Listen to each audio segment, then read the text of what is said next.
আল্লাহ সুবহানাহু ওয়া তাআলা হযরত ইয়াকুব আলাইহিস সালাম এর সন্তানদেরকে ডাক দিয়ে বলেন, হে বনী ইসরাঈল, তোমাদের সেই অনুগ্রহের কথাও স্মরণ করা উচিত যে অনুগ্রহ তোমাদেরকে করা হয়েছিল।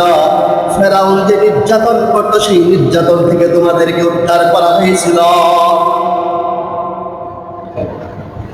অভিশপ্ত ফেরাউন একদিন স্বপ্নে দেখেন বাইতুল মুকাদ্দাস হতে আগুন ধেয়ে ধেয়ে আস্তে আস্তে ওই মিশরের প্রত্যেকটি কিবতীর ঘরে ঘরে পৌঁছিয়ে যায়, কিন্তু বনী ইসরাঈলের ঘরে পৌঁছায়নি। এই শব্দের ব্যাখ্যা হচ্ছে যে বনী ইসরাঈলের মধ্যে এমন একজন সন্তান জন্মগ্রহণ করবে, সেই সন্তান এই বাদশাহী ফেরাউনের বাদশাকে চূর্ণ বিচূর্ণ করে দিবে, তাকে অধঃপতন ঘটিয়ে ছাড়বে। তাই অভিশপ্ত ফেরাউন ঘোষণা জারি করে দেয়, বনী ইসরাঈলের মধ্যে যদি কোনো ছেলে সন্তান পুত্র সন্তান জন্মগ্রহণ করে, তাকে যেন সাথে সাথে হত্যা করা হয়, আর নারী সন্তান জন্মগ্রহণ করলে তাকে যেন ছেড়ে দেওয়া হয়। তারা বড় হয়ে গেলে তাদেরকে সেবা যত্ন নেওয়া যাবে। তাই বনী ইসরাঈলের মানুষ অনেক কষ্ট করছিল, তাদেরকে অনেক কাজের বোঝা চাপিয়ে দেওয়া হতো, অনেক নির্যাতনের মধ্যে তাদেরকে রাখা হয়েছিল। এমন সময় আল্লাহ রাব্বুল আলামিন সেই সময়ে একটি পুত্র সন্তান দান করেন। সেই পুত্র সন্তানটির নাম হচ্ছে হযরত মূসা আলাইহিস সালাম। চিল্লিয়ে বলেন আল্লাহু আকবার। ফেরাউন ঘোষণা করলেন, বনী ইসরাঈলের মধ্যে যদি কোনো সন্তান পুত্র সন্তান যদি জন্মগ্রহণ করে, তাকে সাথে সাথে হত্যা করতে হবে। কিন্তু আল্লাহ রাব্বুল আলামিন চাইলেন যে আমি যে পুত্র সন্তানকে আমি দান করব বনী ইসরাঈলের মধ্যে, এমন কোনো কারো ক্ষমতা নাই দুনিয়ার মধ্যে যে তাকে হত্যা করবে। আল্লাহ রাব্বুল আলামিন এমন কৌশলে এমন ভাবে ওই মূসাকে ফেরাউনের ঘরেই লালন পালন করলেন। চিল্লায়া বলেন আল্লাহু আকবার। যখন ফেরাউনের ঘরেই লালন পালন হতে লাগলো, হযরত মূসা আলাইহিস সালাতু ওয়াস সালাম ফেরাউনকে দাওয়াত দিতে লাগলো। নবী পয়গম্বর তিনি মূসা আলাইহিস সালাম পেয়ে গেলেন। এমত অবস্থায় মূসা এবং ফেরাউনের সাথে লাফড়া এবং ঝগড়া হতে লাগলো। ঝগড়া হওয়ার এক পর্যায়ে তারা সেই মিশর ছেড়ে, তারা বনী ইসরাঈল ছেড়ে তারা দেশটাকে হিজরত করে অন্যত্র চলে যাওয়ার মনস্থা করে নিল। তাই বনী ইসরাঈলের মধ্যে সবচেয়ে বেশি অনুগ্রহ হচ্ছে, রহমত হয়েছে ওই বনী ইসরাঈলের মধ্যে আল্লাহ রাব্বুল আলামিন নবী প্রেরণ করেছেন। এটা সবচেয়ে অনুগ্রহ, এটা সবচেয়ে বেশি বড় নিয়ামত। আর যে ফেরাউন যে তাদেরকে নির্যাতন করে অত্যাচার করেছে, সেই অত্যাচার থেকে সেই মূসা আলাইহিস সালাম তাদেরকে হেফাজত করছেন। আল্লাহ তাআলা মূসা আলাইহিস সালামকে দিয়ে এই ফেরাউনের কবল থেকে হেফাজত করাইছেন।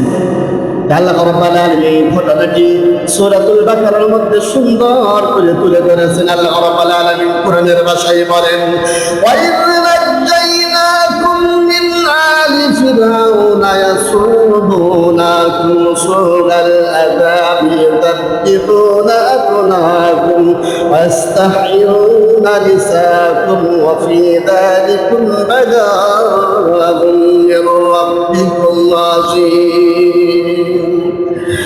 আল্লাহ রাব্বুল আলামিন ডাক দিয়ে বলেন, হে বনী ইসরাঈল, তোমাদেরকে ফেরাউনের গোষ্ঠী হইতে উদ্ধার করা হয়েছিল,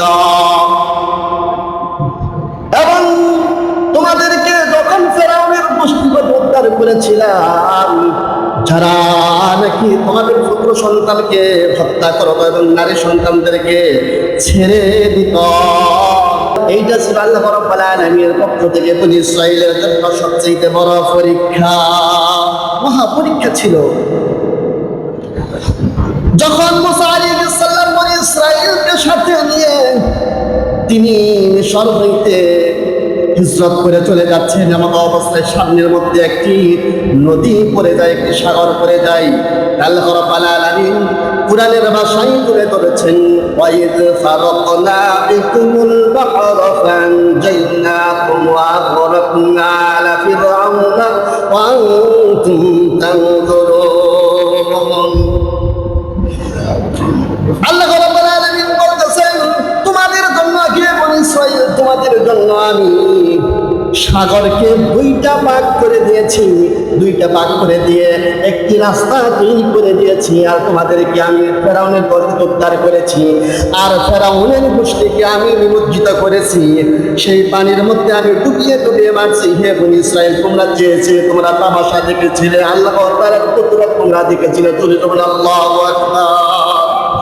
যখন আমি সাগরকে দুইটা ভাগ করে দিয়ে একটা রাস্তা তৈরি করে দিলাম, সেই রাস্তা দিয়ে তোমরা পার হয়ে আসলা, আর ফেরাউনের যে গল্পল ছিল, সেই গল্পল সেই সাগরের মধ্যে ডুবে ডুবে মরছিল।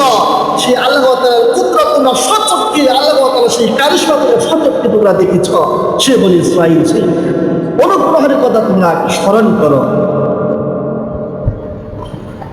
তাই হাদিস শরীফের মধ্যে আছে, রাসূল সাল্লাল্লাহু আলাইহি ওয়াসাল্লাম যখন হিজরত করে মদিনায় যায়, যে দেখে ইহুদিরা আশুরার দিন, মুহররম মাসের আশুরার দিন একটি রোজা রাখে। যখন রাসূল সাল্লাল্লাহু আলাইহি ওয়াসাল্লাম তাদেরকে জিজ্ঞাসা করিলেন যে আপনারা কিছু রোজা রাখেন, তখন বললেন ফেরাউনের কবল থেকে মুসা আলাইহিস সালাম আমাদেরকে উদ্ধার করেছিলেন, তার শক্তি দিবসে আমরা একটি রোজা পালন করি। তখন রাসূল সাল্লাল্লাহু আলাইহি ওয়াসাল্লাম বললেন, মুসা আলাইহিস সালামের উপর তো আমরাও হকদার। তাই রাসূল সাল্লাল্লাহু আলাইহি ওয়াসাল্লাম বলে গেছেন, তার উম্মতের মধ্যে বাতিয়ে দিয়ে গেছেন যে তারা যেন ইহুদিরা দুইটা রোজা রাখে, একটি রোজা রাখে, আর তোমরা দুইটা রোজা রাখবে। সেই মুহররমের দিন, আশুরার দিন তোমরা কয়টা রোজা রাখবে? দুইটা রোজা রাখবে। আল্লাহ রাব্বুল আলামিন সেই আশুরার দিন আমাদের সকলকে দুটি রোজা রাখার তৌফিক দান করুক, সকলেই বলি আমিন।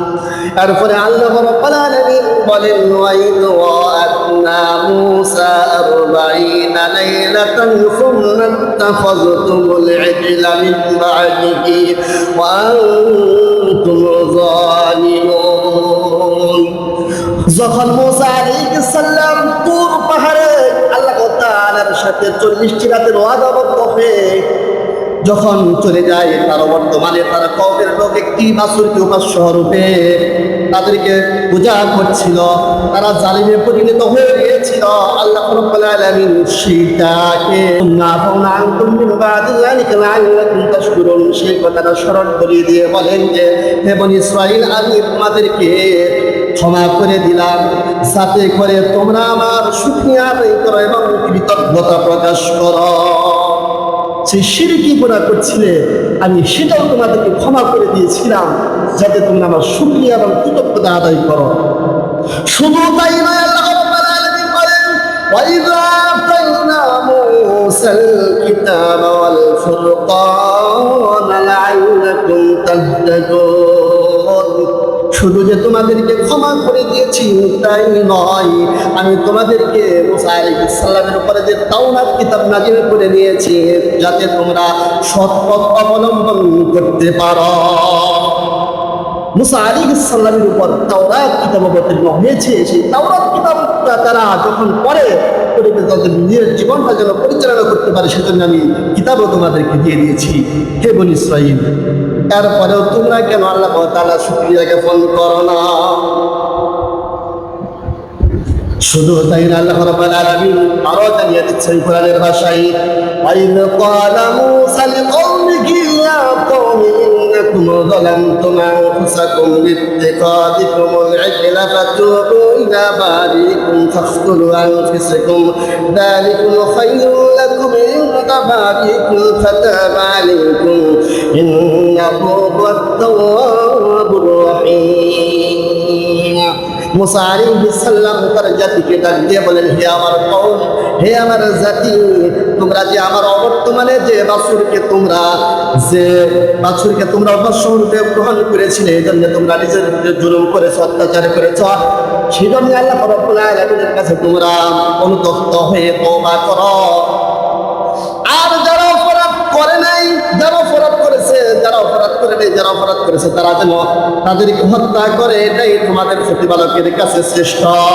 এরপরে আল্লাহ রাব্বুল আলামিন যারা অপরাধ করেছে আর যারা অপরাধ করে নাই সকলকে আল্লাহ রাব্বুল আলামিন ক্ষমা করে দিলেন। বলেন সুবহানাল্লাহ। আল্লাহ রাব্বুল আলামিন অত্যন্ত ক্ষমাশীল, পরম দয়ালু।